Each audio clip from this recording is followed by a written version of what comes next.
بسم اللہ الرحمن الرحیم۔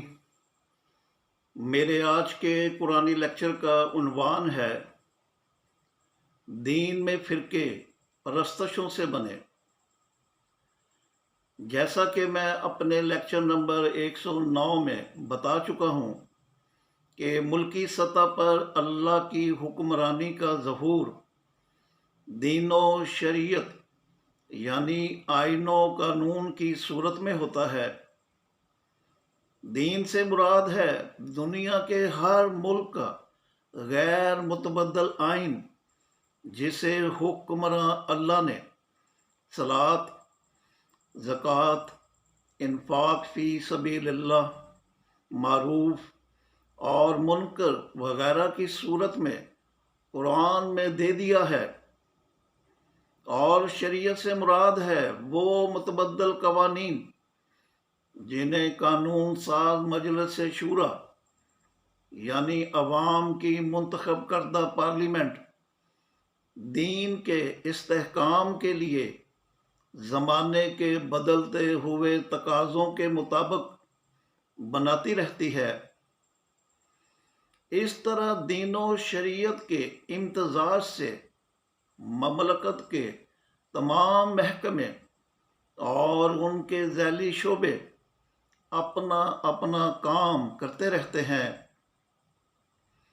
اس سلسلہ میں اہم بات یہ کہ پارلیمنٹ کی طرف سے بنائی جانے والی شریعت یعنی قوانین ان پرستش فروش مذہبی پیشواؤں پر بڑی گراں گزرتی ہے کہ جو پرائیویٹ سطح پر اپنی پرستشی شریعتیں گھڑتے ہیں تاکہ ان کے ذریعے اپنے جاہل پیروکاروں کا مال ہڑپ کر سکیں۔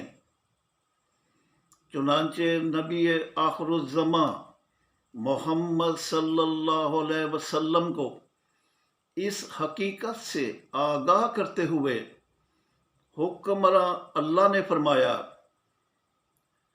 شرع لکم من الدین ما وصی بہ نوحا والذی اوحینا الیک وما وصینا بہ ابراہیم وموسیٰ وعیسیٰ ان اقیموا الدین ولا تتفرقوا فیہ کبر علی المشرکین ما تدعوہم الیہ۔ سورہ شورى آیت 13۔ تمہارے لیے دین یعنی ملکی آئین سے وہ شریعت ہے جس کی وصیت ہم نے نوح کو کی اور جس کی وحی اب ہم نے تمہاری طرف کی ہے، اور جس کی وصیت ہم نے ابراہیم، موسیٰ اور عیسیٰ کو کی کہ دین قائم رکھو اور اس میں تفرقہ نہ ڈالنا۔ کیسے؟ پرائیویٹ شریعتوں کے ذریعے۔ چنانچہ ان مشرکین یعنی پرائیویٹ شریعتیں گھڑنے والوں پر بڑی گراں گزرتی ہے وہ شریعت جس کی طرف تم انہیں دعوت دیتے ہو۔ وہ سرکاری شریعت جو مشرکین پر بڑی گراں گزری اسے سربراہ مملکت محمد صلی اللہ علیہ وسلم نے اپنے صحابہ کرام رضی اللہ عنہ پر مشتمل شریعت ساز مجلس شورا کے ذریعے بنایا۔ اس طرح آپ صلی اللہ علیہ وسلم نے اپنی کوئی پرائیویٹ شریعت نہیں بنائی کہ جس پر عمل کرنے کے مسلمان اسی طرح پابند ہوتے جس طرح وہ سرکاری شریعت پر عمل کرنے کے پابند ہیں، اور یہ کہ شریعت ساز مجلس شورا کے ذریعے بنائی گئی سرکاری شریعت کا شخصی زندگی کے ان اطوار سے کچھ تعلق نہ تھا کہ جنہیں آپ صلی اللہ علیہ وسلم نے بحیثیت انسان ہونے کے آزادانہ اختیار کیا، اور جنہیں آج اختیار کرنے میں ہر مسلمان اپنے معاشرتی ماحول کے مطابق آزاد ہے۔ مزید یہ کہ آپ صلی اللہ علیہ وسلم کے دور حکومت میں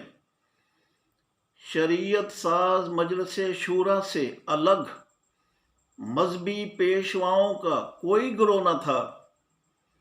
کہ جو پرائیویٹ سطح پر مسلمانوں کے لیے دین یعنی آئین مملکت سے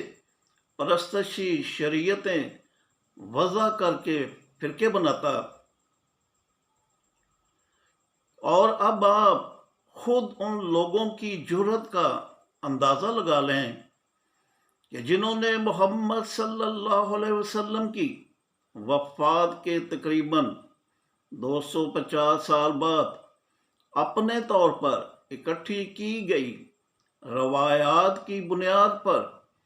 انہیں پرائیویٹ سطح پر شریعت ساز بنا دیا، کہ جس سے ان کے لیے ممکن ہو گیا کہ صلاۃ بمعنی نماز اور اس سے متعلقہ پرستشی اعتقادات و رسومات، زکوٰۃ، وراثت، نکاح اور طلاق وغیرہ کو پبلک لاز کی بجائے غلط طور پر پرسنل لاز کی صورت میں غیر متبدل شریعتیں قرار دے دیں۔ اس طرح ان پرائیویٹ شریعتوں کی بنیاد پر امت مسلمہ مختلف فرقوں میں تقسیم ہو گئی، اور ایک مسلم ریاست کے اندر 2 حکومتیں قائم ہو گئیں۔ ایک حکومت بادشاہ کی جو امور مملکت اپنے درباریوں کے مشورے سے چلاتا تھا، اور دوسری حکومت فرقہ باز پرستش فروش مذہبی پیشواؤں کی، جو ان کی پرائیویٹ شریعتوں کی صورت میں صدیوں سے قائم چلی آ رہی ہے۔ چنانچہ پارلیمنٹ کی بنائی ہوئی سرکاری شریعت کے مقابل پرائیویٹ شریعتیں گھڑنے اور پھر ان کی کمائی کھانے والے ظالم مذہبی پیشواؤں سے کائنات کا حکمراں اللہ پوچھتا ہے، ام لہم شرکاء شرعوا لہم من الدین ما لم یأذن بہ اللہ ولولا کلمات الفصل لاقضی بینہم وَإِنَّ الظَّالِمِينَ لَهُمْ عَذَابٌ أَلِيمٌ تَرَى الظَّالِمِينَ مُشْفِقِينَ مِمَّا كَسَبُوا وَهُوَ واقع بِهِمْ۔ سورہ شورى آیات 21 اور 22۔ کیوں ان کے شرکا ان کے لیے دین یعنی ملکی آئین سے شریعت وضع کرتے ہیں کہ جس کی اجازت اللہ نے ہرگز نہیں دی، اور اگر فیصلے والے دن کی بات نہ ہوتی تو ابھی ان کا قصہ تمام کر دیا جاتا۔ بے شک ان ظالموں کے لیے دردناک عذاب ہے۔ اس وقت تم دیکھو گے کہ یہ ظالم ڈر رہے ہوں گے اس سے جو کمائی انہوں نے کی، اور وہ ان پر واقع ہو کر رہے گا۔ یہاں پر یہ سوال پیدا ہوتا ہے کہ اللہ نے آخر دین سے پرائیویٹ شریعتیں وضع کرنے کی اجازت کیوں نہیں دی؟ تو اس کا جواب ہے کہ اس سے مسلمانوں میں فرقے پیدا ہوتے ہیں۔ چنانچہ ایسے فرقہ بازوں کو مشرکین قرار دیتے ہوئے حکمراں اللہ نے فرمایا وَأَقِیمُوا الصَّلَاةَ وَلَا تَکُونُوا مِنَ الْمُشْرِکِینَ مِنَ الَّذِینَ فَرَّقُوا دِینَهُمْ وَكَانُوا شِیَعًا کُلُّ حِزْبٍ بِمَا لَدَیْہِمْ فَرِحُونَ۔ سورہ روم آیات 31 اور 32۔ صلاۃ یعنی پیشہ ورانہ ڈیوٹی قائم کرو اور مشرکین میں سے نہ ہو جانا، یعنی ان لوگوں میں سے جنہوں نے اپنے دین یعنی ملکی آئین میں تفرقہ ڈالا اور فرقہ فرقہ ہو گئے، اور اب ہر فرقہ اس یعنی شریعت پر خوش ہے جو اس کے پاس ہے۔ چنانچہ محمد صلی اللہ علیہ وسلم کو فرقہ باز مشرکین سے لا تعلقی اختیار کرنے کا حکم دیتے ہوئے حکمراں اللہ نے فرمایا ان الذین فرقوا دینہم وکانوا شیعا لست منہم فی شیء انما امرہم الی اللہ ثم ینبئہم بما کانوا یفعلون۔ سورہ انعام آیت 159۔ بے شک وہ لوگ جنہوں نے اپنے دین یعنی ملکی آئین میں تفرقہ ڈالا اور فرقہ فرقہ ہو گئے، تو تیرا ان میں سے کسی سے کچھ تعلق نہیں، بے شک ان کا معاملہ اللہ کے سپرد ہے، پھر وہ انہیں باخبر کر دے گا جو کام انہوں نے کیا۔ اور اب مسلمانوں کو فرقہ باز مذہبی پیشواؤں کو چھوڑ دینے کا حکم دیتے ہوئے حکمراں اللہ نے سورہ انعام کی آیت 70 میں فرمایا چھوڑ دو انہیں جنہوں نے اپنے دین یعنی ملک کی آئین کو کھیل تماشا بنا لیا اور دنیا کی زندگی نے انہیں دھوکے میں ڈالا، اور ذکر کرو ساتھ اس یعنی قرآن کے کہ کہیں کوئی اپنی کمائی کی وجہ سے گرفتار نہ ہو جائے، اور اب دین یعنی ملکی آئین میں فتنے پیدا کرنے والوں کو قتل کرنے کا حکم دیتے ہوئے حکمراں اللہ نے فرمایا وَقَاتِلُوهُمْ حَتَّى لَا تَكُونَ فِتْنَةٌ وَيَكُونَ الدِّينُ لِلَّهِ فَإِنِ انْتَهَوْا فَلَا عُدْوَانَ إِلَّا عَلَى الظَّالِمِينَ۔ سورہ بقرہ آیت 193۔ اور قتل کرو ان کا حتیٰ کہ فتنہ باقی نہ رہے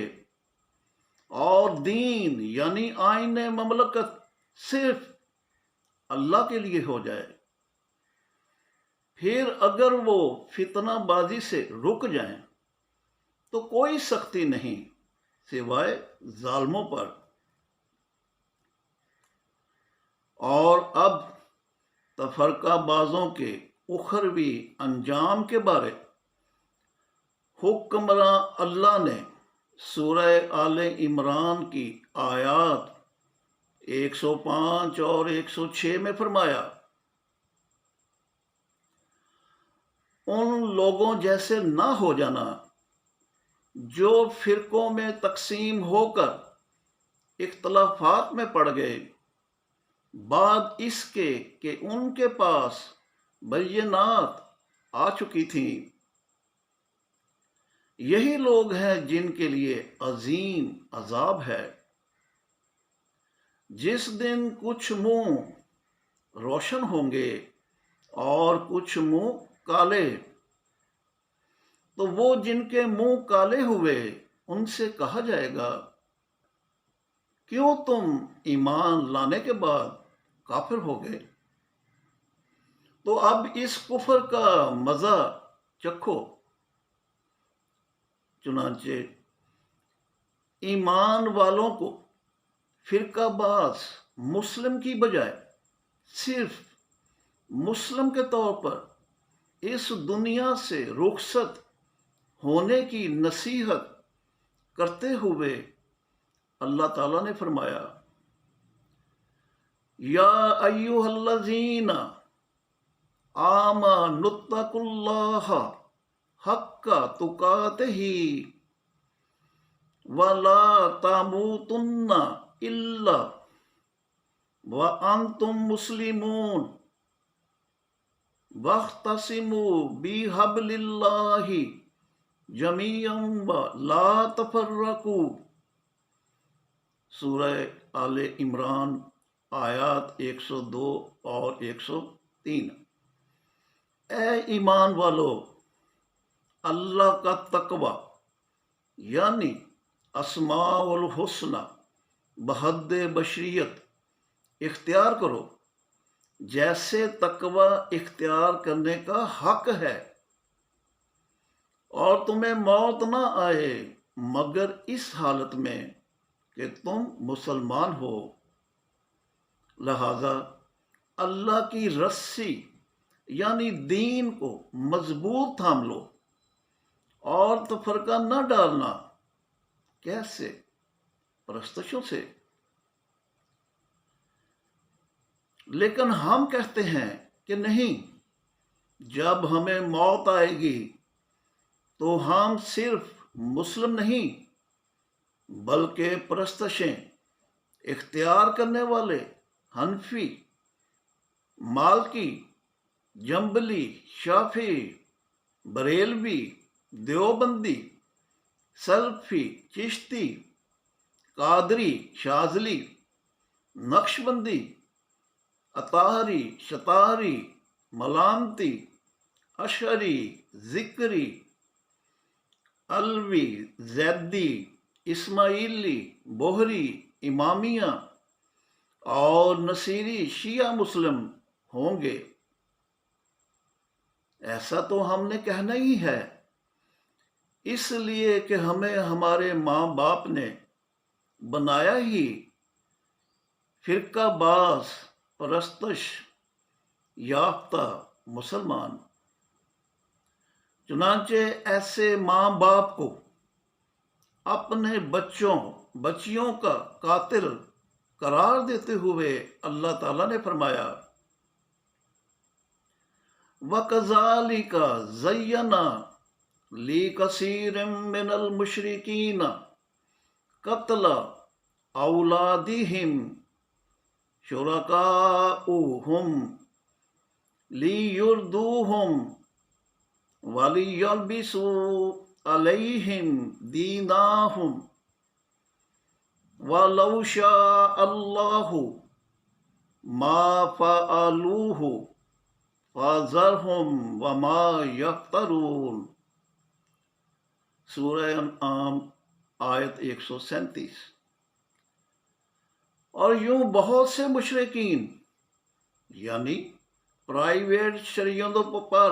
عمل کرنے والوں کے لیے ان کے شرکاء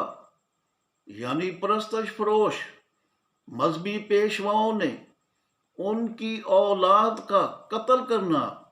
خوش نما بنا دیا ہے، تاکہ ان کے دین یعنی ملکی آئین کو ان پر مشتبہ کر کے انہیں ہلاکت میں ڈال دیں۔ اگر اللہ چاہتا تو وہ یہ کام نہ کرتے، تو چھوڑ دو اپنے ان شرکا یعنی پرستش فروش مذہبی پیشواؤں کو، اور جو کچھ یعنی پرستشی شریعتیں وہ گھڑتے ہیں، اور جب خود فرقہ باز پرستش یافتہ بچوں بچیوں سے پوچھا جائے کہ کیوں تم صرف مسلم کی بجائے پرستش فروش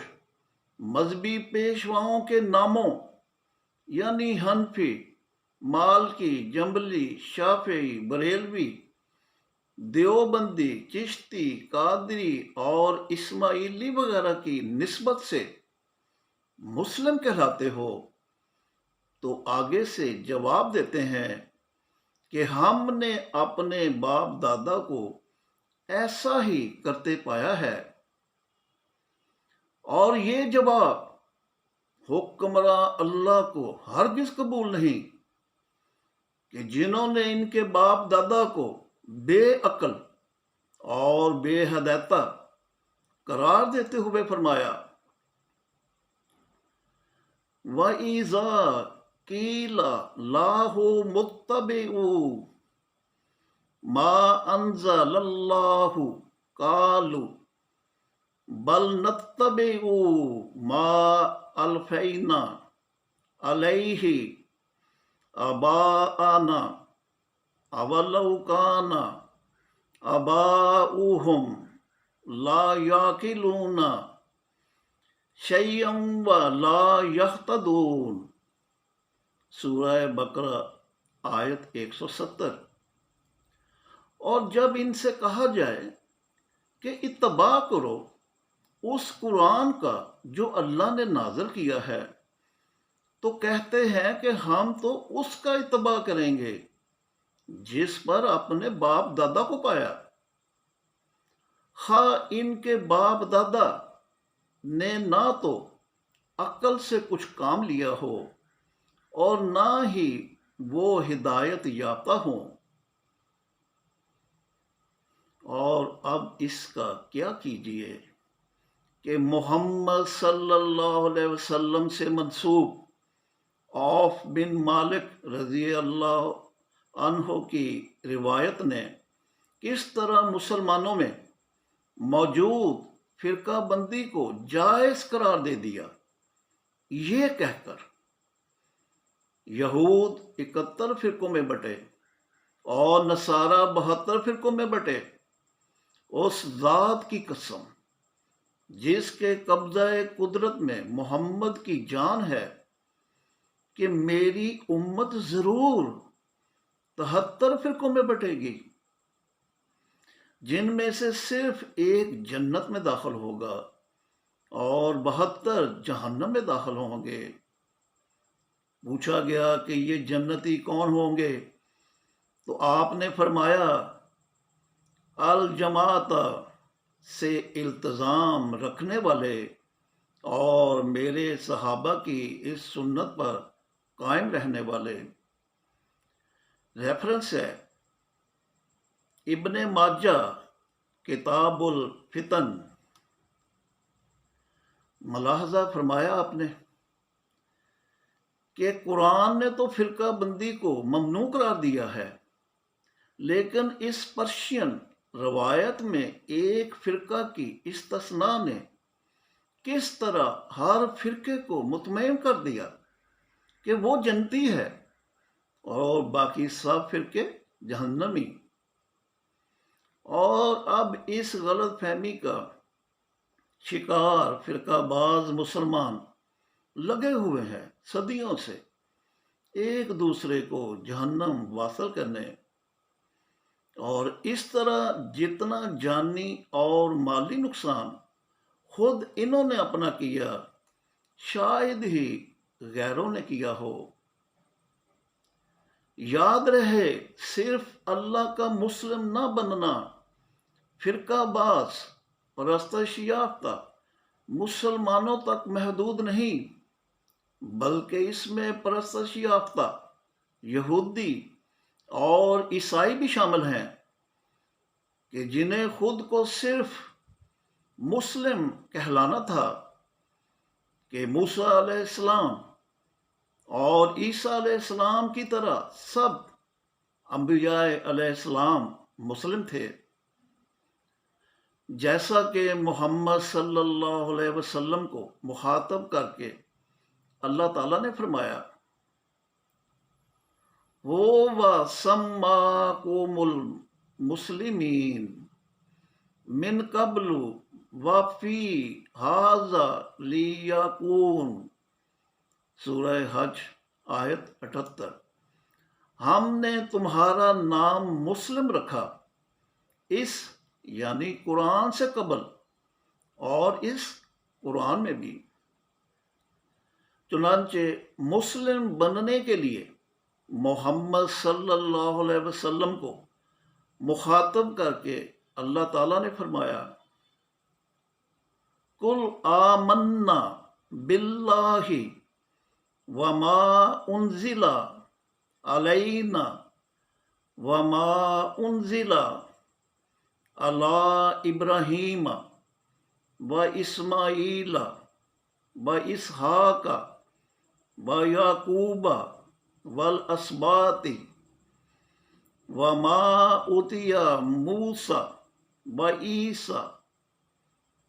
والنبیون من ربہم لا نفرق بین احد منہم وَنَحْنُ لَهُ مُسْلِمُونَ،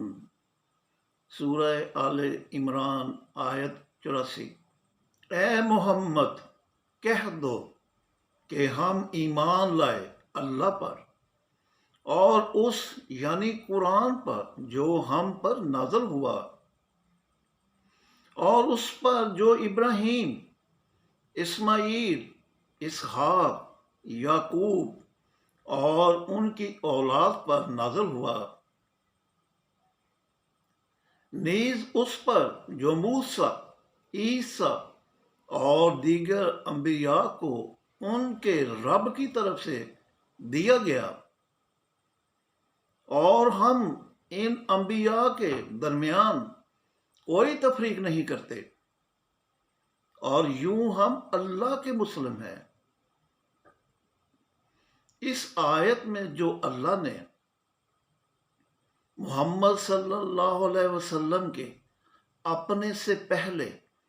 تمام انبیاء پر نازل ہوئی وحی پر ایمان لا کر مسلم بننے کا ذکر کیا ہے، تو ظاہر ہے یہ وحی انسانوں کی لکھی بائبل کے پرانے عہد نامہ تنخ کی پہلی 5 کتابوں یعنی پیدائش، خروج، اخبار، احداد اور تثنیہ پر مشتمل یہودیوں کی تورات اور بائبل کے نئے عہد نامہ یعنی نیو ٹیسٹامنٹ میں لیوک، میتھیو، جان اور مارک کی لکھی 4 انجیلوں یعنی متی، مرکز، لوکا اور یوحنا وغیرہ میں تو موجود ہو نہیں سکتی، تو پھر تورات، انجیل اور زبور وغیرہ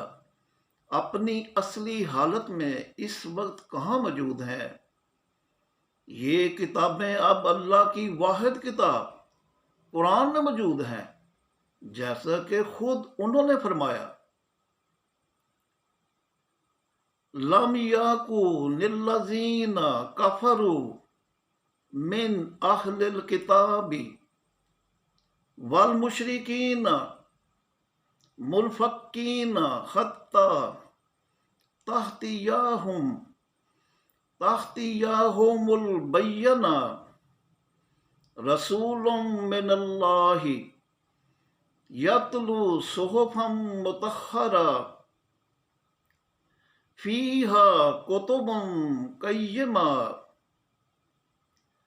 سورہ بینہ آیات 1 تا 3۔ اہل کتاب اور مشرکین میں سے جو لوگ کافر تھے وہ کفر سے باز نہ آنے والے تھے یہاں تک کہ ان کے پاس بینہ آ گیا۔ کون بینہ؟ خود اللہ تعالیٰ نے فرمایا رسول من اللہ، اللہ کے پاس سے رسول یعنی محمد صلی اللہ علیہ وسلم، جو کتاب کے پاک صحائف پڑھتا ہے کہ جن میں کتابیں قائم ہیں۔ آیت ہے فیہا کتب قیمہ، چنانچہ فیہا کتب قیمہ سے یہ حقیقت واضح ہے کہ نوح علیہ السلام سے لے کر محمد صلی اللہ علیہ وسلم تک سارے انبیاء پر جو بھی کتابیں نازل ہوئیں وہ اللہ کی واحد کتاب کا حصہ بنتے بنتے اب قرآن میں موجود ہیں، کہ جس سے اب کسی بھی انسان نے مسلمان ہونا ہے۔ خود اللہ تعالیٰ نے فرمایا الف لام را تلک آیات الکتاب و قرآن مبین ربما یود الذین کفروا لو کانوا مسلمین، سورہ ہجر آیات 1 اور 2۔ الف لام را یعنی محمد صلی اللہ علیہ وسلم، یہ آیات ہیں کتاب اور قرآن مبین کی۔ بعید نہیں کہ وہ وقت آ جائے کہ جب کافر لوگ چاہیں گے کہ کاش ہم مسلمان ہوتے۔ میں اپنے لیکچر کا اختتام علامہ اقبال کے ان اشعار پر کرتا ہوں۔ منفعت ایک ہے اس قوم کی، نقصان بھی ایک ہی سب کا نبی، دین بھی ایمان بھی ایک، حرم پاک بھی اللہ بھی قرآن بھی ایک، کچھ بڑی بات تھی ہوتے جو مسلمان بھی ایک۔ شکریہ۔